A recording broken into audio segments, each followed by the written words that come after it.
Everyone. तो आज का जो हमारा क्लास है वो है संस्कृति की विशेषताएं। पिछली क्लास में मैंने संस्कृति की परिभाषा के बारे में चर्चा की थी, तो अभी आप लोग संस्कृति की विशेषताओं के बारे में जानेंगे। इससे आप संस्कृति को और अच्छी तरह से समझ पाएंगे। संस्कृति जिसको इंग्लिश में हम कल्चर कहते हैं। तो सबसे पहली जो संस्कृति की विशेषता है वो है, यहाँ मैंने पॉइंट वाइज सबको लिखा है, इस पे थोड़ा आप लोग ध्यान देंगे। तो सबसे पहली जो विशेषता मैंने लिखा है वो है संस्कृति सीखा हुआ व्यवहार है। इसको हम दूसरे शब्दों में ये भी कह सकते हैं कि संस्कृति मानव निर्मित व्यवहार होता है। संस्कृति सीखा हुआ व्यवहार है, यानी कि वैसी सारी चीजें जिसको कि हम सीखते हैं। अगर संस्कृति में हमारी भाषा आती है तो हम भाषा को भी सीखते हैं। कपड़े पहनना हम सीखते हैं, बोलना हम सीखते हैं, लोगों के साथ कैसे उठना बैठना सब हम सीखते हैं। तो जितनी सारी चीजें हैं जो सीखे हुए हैं, यानी कि जब हमारा जन्म होता है तो हम जैविक प्राणी होते हैं। हमारे अंदर सामाजिकता का कोई गुण नहीं होता है, ऐसा कुछ नहीं होता है जिससे हम दूसरों के साथ इंटरेक्ट कर पाए।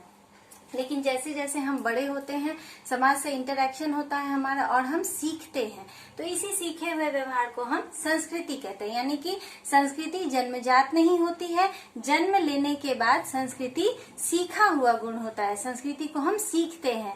ये हमारा जैविक गुण नहीं होता है, ये हमारा सामाजिक गुण होता है। दूसरी जो विशेषता है वो है संस्कृति में हस्तांतरण का गुण होता है। हस्तांतरण को इंग्लिश में हम ट्रांसमिशन कहते हैं। तो संस्कृति में यानी कल्चर जो होता है वो ट्रांसमिटिव होता है, यानी कि हम में जो संस्कृति है वो हम अपने हमारे जो आगे के जो वंशज हैं उनको हम अपनी संस्कृति को देंगे। यानी कि हम जो संस्कृति अपने पास रखे हैं, जो सीखा हुआ व्यवहार हमारे पास है, वो हम खुद के लिए नहीं रखते हैं। सिर्फ खुद के लिए नहीं होता है, वो दूसरों को भी प्रदान किया जाता है। जैसे अगर आप अपने परिवार में भी देखते होंगे कि उस तरह के कुछ खास व्यवहार ऐसे होते हैं जो कि शादी ब्याह का कुछ अलग तरीका हो या कोई खास परंपराएं हो जिसको कि आप करते हैं, तो आपके दादा परदादा या आपकी दादी नानी कोई ऐसा है जो कि करता हुआ होता है, तो वो अपने बच्चों में इस तरह के गुण को डालते हैं। वो अपने बच्चों को इस तरह की संस्कृति को सिखाते हैं। तो हम ये देखते हैं कि संस्कृति जो है वो एक जगह स्थिर नहीं होती है, वो ट्रांसमिटेड होती रहती है, वो हस्तांतरित होती रहती है। यानी कि संस्कृति को एक पीढ़ी से दूसरी पीढ़ी में हस्तांतरण किया जाता है, उसको अपने पास नहीं रखा जाता है, बल्कि हम एक पीढ़ी से दूसरी पीढ़ी को अपनी संस्कृति को देते हैं। हम जिस तरह की भाषा का इस्तेमाल करते हैं, अपने बच्चों को भी उस तरह की भाषा हम सिखाते हैं। हम जिस तरह बोलते हैं, जिस तरह उठते हैं, व्यवहार करते हैं, अपने बच्चों को भी उस तरह का व्यवहार हम सिखाते हैं। तीसरी जो हमारी विशेषता है वो है संस्कृति समूह का आदर्श होती है। आदर्श यानी जिस तरीके से हम व्यवहार करते हैं, जिसके लिए जिस तरह से हम पूरे समूह, यानी ये सिर्फ एक व्यक्ति का आदर्श नहीं होती है कि जिसके अनुरूप हम व्यवहार करें, ये पूरे समूह का आदर्श होती है। यानी कि व्यक्ति से कहीं ऊपर उसका समूह होता है, हम समूह के सदस्य होते हैं और संपूर्ण समूह उसी संस्कृति को आदर्श मानकर फॉलो करता है। तो संस्कृति पूरे समूह का आदर्श होती है, न कि किसी व्यक्ति विशेष का। यानी एक संस्कृति जो होती है उस पे पूरे समूह का अधिकार होता है। यानी समाज में वैसी ही क्रियाएं की जाती हैं जिसको कि हमारा जो समूह है उसको आदर्श मानता है। ये हमारा व्यक्तिगत व्यवहार ही नहीं होता है, व्यक्तिगत आदर्श नहीं होता है, बल्कि संपूर्ण समूह उसी आदर्श को अपनाते हैं और व्यवहार करते हैं। संस्कृति में सामाजिकता का गुण होता है। जो हमारी चौथी विशेषता है वो है संस्कृति में सामाजिकता का गुण होता है। तो ये हम लोग पहले ही जान चुके हैं, पहले ही मैंने चर्चा भी की है कि संस्कृति जो है वो हमें जैविक प्राणी से सामाजिक प्राणी बनने में सहयोग प्रदान करती है। अगर हमारे अंदर संस्कृति ना हो तो हम सामाजिक प्राणी बन ही नहीं पाएंगे, मनुष्य नहीं बन पाएंगे, हम जानवर की तरह बिहेव करेंगे। संस्कृति ही हमें मनुष्यता प्रदान करती है, संस्कृति हमें इंसान बनना सिखाती है। अगर हमारे अंदर संस्कृति ना हो तो जैसा कि हम जानते हैं कि संस्कृति ही हमें जैविक प्राणी से सामाजिक प्राणी बनाती है, इसलिए यहाँ पे कहते हैं कि संस्कृति में सामाजिकता का गुण होता है। इसके साथ ही से हम ये भी कह सकते हैं कि संपूर्ण समाज हमारी संस्कृति को मानता है। सिर्फ एक के लिए ये संस्कृति नहीं होती है, बल्कि संपूर्ण समाज में संस्कृति को माना जाता है। अगर संस्कृति नहीं तो मनुष्य नहीं। तो इसीलिए संस्कृति में सामाजिकता का गुण होता है। वैसी संस्कृति जिससे कि हम समाज में उठने बैठने के लायक काम नहीं कर रहे, या समाज हमको उसका विरोध कर रहा है हमारे किसी व्यवहार को, तो वैसी संस्कृति हमारे लिए अच्छी नहीं मानी जाती। तो सामाजिकता का गुण होना आवश्यक है संस्कृति में, यानी वैसा व्यवहार जिसको समाज हमको करने के लिए बाध्य करता है, या समाज उसकी इजाजत देता है। जो हमारी चौथी विशेषता है वो है संस्कृति में आवश्यकता पूर्ति का गुण होता है। जैसा कि मैंने पहले क्लास में बताया है संस्कृति की परिभाषा के बारे में, कि हमारा जो सीखा हुआ जितना भी व्यवहार है, हम किस तरह से बोलते हैं, किस तरह से खाते हैं, किस तरह से कपड़े पहनते हैं, किस तरह से चलते हैं, किस तरह से उठते हैं बैठते हैं, हर सीखा हुआ व्यवहार, तो हर जो जितना भी सीखा हुआ व्यवहार है वो हमारी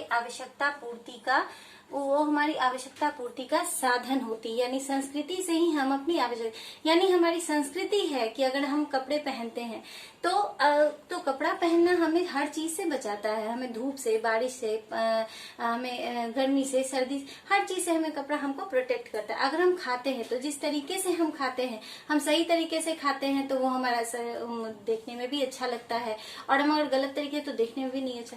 हम सही व्यवहार करते हैं तो लोगों को भी अच्छा लगता है। अगर हम संस्कृति के विरुद्ध अगर हम सीखे नहीं और जानवर की तरह करना शुरू करें तो वो उससे हमारी आवश्यकता की पूर्ति तो होगी, लेकिन समाज उसको एक्सेप्ट नहीं करेगा। और कुछ ऐसी चीजें हैं जैसे जो मनुष्य में खास करके पाई जाती है, जो हम इंसान होने के नाते, मतलब अगर हम मनुष्य हैं तो उसके नाते, जैसे कि भाषा हमारी संस्कृति का हिस्सा है। तो अगर हम भाषा का प्रयोग करते हैं तभी हमारी बात को दूसरा व्यक्ति समझ पाता है। अगर हम भाषा का प्रयोग नहीं करेंगे तो सिर्फ प्रतीकों से समझने में लोगों को मुश्किल आती है। तो ये आवश्यकता पूर्ति, तो जब तक हम बोलेंगे नहीं, जब तक हम किसी भाषा को इस्तेमाल नहीं करेंगे, भाषा अगर हमारी संस्कृति का हिस्सा है तो भाषा हमारी आवश्यकता की पूर्ति कर रही है। खाना हमारी आवश्यकताओं की पूर्ति करती है। हमारा अच्छे से रहना, उठना, बैठना हमारी आवश्यकताओं की पूर्ति कर रही है। और जैसे ही जैविक प्राणी से हम सामाजिक प्राणी में परिवर्तित हो रहे होते हैं तो विभिन्न आवश्यकताओं की पूर्ति भी उसी संस्कृति के द्वारा होती है। उसके बाद आपकी जो छठी विशेषता है वो है प्रत्येक समाज की संस्कृति पृथक होती है। जैसा कि हम सब जानते हैं, अगर संस्कृति हमें सामाजिक प्राणी बना रही है, ये सीखा हुआ व्यवहार है, तो हर समाज में सीखा हुआ व्यवहार भी अलग अलग होता है। हाँ, ये बात अलग है कि प्रत्येक मनुष्य में संस्कृति है। अगर उसमें संस्कृति नहीं है तो वो मनुष्य ही नहीं कहलाएगा। तो प्रत्येक मनुष्य में संस्कृति है, ये इसमें सार्वभौमिकता है। लेकिन प्रत्येक समाज की जो संस्कृति होती है वो पृथक होती है। यानी हम इंडिया में अगर देख रहे हैं तो इंडिया में जो हमारा रहने सहने का तरीका है वो अलग है, और अगर हम वेस्टर्न कंट्रीज में चले जाते हैं तो वहाँ पे रहने बोलने, उठने बैठने का तरीका अलग। अगर हम अपनी भाषा को ही ले ले तो हम हिंदी में बात करते हैं, और अगर हम अमेरिका की बात करें तो वहाँ अंग्रेजी में बात की जाती है। अगर हम अपने ही क्षेत्र में देखें तो अगर हम भारत के एक बिहार में रह रहे हैं तो बिहार में कुछ अन्य भाषा बोली जाती है। अगर हम गुजरात में रह रहे हैं तो वहाँ कुछ और भाषा बोली जाती है, वहाँ की परंपराएं कुछ और है, वहाँ के मूल्य कुछ और है। तो इस तरह से संस्कृति उसको पृथक करती है। और प्रत्येक जो व्यक्ति होते हैं अपनी संस्कृति के द्वारा दूसरों के थ्रू पहचाने जाते हैं। यानी हम जिस तरीके के भाषा का व्यवहार करेंगे तो सामने वाला व्यक्ति समझ जाएगा कि हम किस क्षेत्र से आते हैं, हम किस राज्य से आते हैं, ये समझ में आ जाएगा। और हम देखते हैं कि प्रत्येक समाज की जो संस्कृति होती है वो पृथक होती है, अलग अलग होती है। उसके बाद जो हमारी विशेषता है वो है संस्कृति में अनुकूलन का गुण होता है। यानी प्रत्येक संस्कृति में ऐसा गुण होता है कि जो व्यवहार हम सीखते हैं उसके अनुकूल हम ढले हुए होते हैं, और हमारे व्यवहार के अनुकूल समाज ढला हुआ होता है। संस्कृति में अनुकूलन का गुण पाए जाते हैं, यानी जिस संस्कृति के हम हैं, जिस संस्कृति को हम बचपन से अपना रहे हैं उसके हम अनुकूल हो जाते हैं। इसके साथ ही हम देखते हैं कि विभिन्न जगह, जैसे कि अगर हम देख रहे हैं कि जहाँ की जलवायु ठंडी होती है वहाँ पे कपड़ा वगैरह पहनने का तरीका कुछ और होता है, वहाँ के खाने पीने का तरीका कुछ और होता है।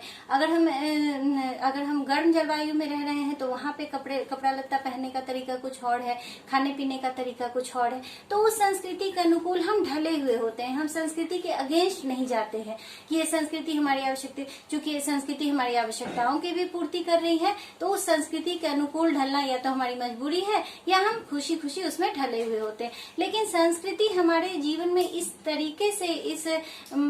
तरीके से उसको कहेंगे कि घुली मिली होती है कि हमें पता भी नहीं चलता है कि ये हमारी संस्कृति का हिस्सा है, ये कर रहे हैं, ऐसा व्यवहार हम कर रहे हैं, तो ऐसा प्रतीत नहीं होता है हमें। हम अपनी संस्कृति के अनुकूल बिल्कुल ढले होते हैं, हम वही व्यवहार करते हैं जो कि हम जिस क्षेत्र के निवासी हैं उस क्षेत्र में रहने के ये हमको सिखाया जाता है, या हम जिस संस्कृति में को फॉलो करने वाले के परिवार में रह रहे हैं। तो ये सारी चीजों को हम बिना किसी विरोध के अपने आप उसको अपना लेते हैं। उसके बाद आता है विशेषता, संस्कृति अधिवैयक्तिक और अधिसावयवी होती है। यहाँ सावयवी का अर्थ एक संरचना से लिया जाता है, एक सामाजिक संरचना से लिया जाता है। तो हम यहाँ देखेंगे कि संस्कृति अधिवैयक्तिक यानी व्यक्ति से कहीं ऊपर, और अधिसावयवी यानी कि संरचना से भी ऊपर। संस्कृति का हमारे जीवन में इतना महत्वपूर्ण स्थान है, इस तरह से ये संस्कृति इम्पोर्टेंस रखती है हमारे जीवन में कि जिससे कि ये हमारे ऊपर यानी कि व्यक्ति से ये ऊपर होती है। हमारी संस्कृति के द्वारा हम पहचाने जाते हैं, हमारी संस्कृति के द्वारा हम अपनी आवश्यकताओं की पूर्ति कर रहे हैं, ना कि संस्कृति की आवश्यकता की पूर्ति हम कर रहे हैं। बनाता मनुष्य ही है। अगर हम कह रहे हैं कि संस्कृति सीखा हुआ व्यवहार है, तो ये भी प्रश्न है कि बनाते तो हम ही हैं संस्कृति को। हर वो सीखा हुआ व्यवहार यानी कि मिला हुआ तो प्रकृति से नहीं है, ये सब कुछ हमने सीखा है, बनाते हम ही हैं। लेकिन एक समय के बाद ये हमारे ऊपर आ जाती है, ये संस्कृति जिसके द्वारा हम पहचाने जाने लगते हैं, जिसके अनुकूल हम ढले होते हैं, जिसके बिना हम नहीं रह सकते हैं, जिसके बिना हमारी आवश्यकताओं की पूर्ति नहीं हो सकती है। तो एक समय आने के बाद ये अधिवैयक्तिक होने का दावा करती है। ये संस्कृति अधिवैयक्तिक यानी व्यक्ति से भी ऊपर हो जाती है, और अधिसावयवी यानी संरचना से भी। अधिसावयवी का मतलब समूह की भी ये एक पूरे समाज की पूरी जो हमारी ये संरचना है, पूरी जो सामाजिक व्यवस्था है, ये भी संस्कृति के अधीन हो जाती है। बनाते हम हैं संस्कृति, और फिर यही इसी संस्कृति के हम अधीन हो जाते हैं, यानी इसी संस्कृति के द्वारा हम पहचाने जाते हैं, क्योंकि इस संस्कृति के बिना हम कुछ भी नहीं है। तो इस तरीके से हम देखते हैं कि संस्कृति अगर सीखा हुआ व्यवहार है, तो मैंने पहले भी कहा है कि संस्कृति एक सीखा हुआ व्यवहार है। जो भी व्यवहार जो हमें जैविक प्राणी से एक सामाजिक प्राणी बनाता है, वो संस्कृति कहलाता है। तो जिस व्यवहार को हम सीखते हैं, तो इसके बाद मैंने इतनी सारी विशेषताएं आप लोगों को इसलिए बताई हैं ताकि आप संस्कृति को और अच्छे तरीके से समझ जाए। तो यहाँ पे मैंने 8 विशेषताओं की चर्चा की है, जिसमें पहला है संस्कृति सीखा हुआ व्यवहार है, संस्कृति में हस्तांतरण का गुण होता है, संस्कृति समूह का आदर्श होती है, संस्कृति में सामाजिकता का गुण होता है, संस्कृति में आवश्यकता पूर्ति का गुण है।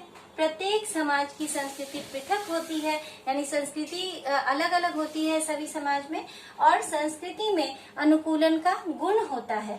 इसके साथ ही संस्कृति अधिवैयक्तिक यानी व्यक्ति से भी ऊपर, अधिसावयवी होती है, यानी ये एक संरचना से ऊपर और एक व्यक्ति से ऊपर संस्कृति का महत्व हो जाता है। तो इसके साथ ही आज का जो ये क्लास है हमारा संस्कृति की विशेषताएं जो मैंने बताई हैं, इसके साथ ही ये खत्म होता है। और इसके साथ आज मैं आप लोगों से ये भी कहना चाहूंगी कि अगर आपको कोई प्रॉब्लम है इसको समझने में, या किसी तरह से कोई प्रॉब्लम है, तो आप कमेंट सेक्शन में उसको मेंशन करें ताकि मैं देख सकूं कि आप लोगों को क्या परेशानी है। दूसरी बात की जो अगर आपको नोट्स की आवश्यकता है, तो मैंने अपने डिस्क्रिप्शन में उसका जीमेल आईडी अपना डाला है, आप उससे मुझे कांटेक्ट कर सकते हैं, मैं आपको नोट्स प्रोवाइड कर दूंगी। और इसके साथ ही अगर आप चाहें तो इसे नोट कर सकते हैं। अब अगली क्लास के लिए थोड़ा वेट कर लें। Thank you.